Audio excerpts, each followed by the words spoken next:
2017-yil bir paytda men ham studentman, talabaman, ukam ham talaba, singlim abituriyent. Oddiy qilib aytganda, oilamizda hamma iste'molchi.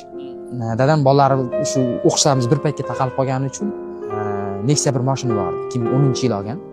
Shu mashinani ham sotib, shu paytda o'qishga bir yordam bo'lsin, o'sha paytda opamni uzatdik, unga xarajat bo'ldi, shu uchun yordam o'laroq sotdi. Mashinasiz yurgan paytda bizda bir travma bo'lgan, ichimda og'ir. Shu ko'chamizda, uyimiz yo'lning yuzida ishlab yuribmiz. Men, ukam, yo'ldosh, dadam uchalamiz ishlayapmiz.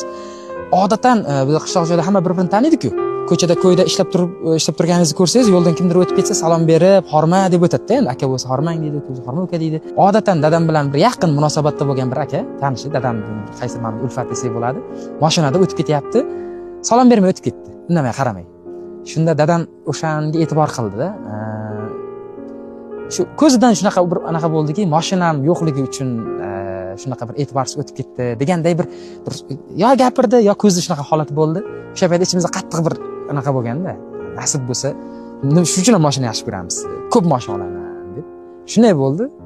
Xudoga shukr, mashinalar qator mashina. Nechta mashinangiz bor hozir? 5-6 ta bo'lsa kerak. Aha.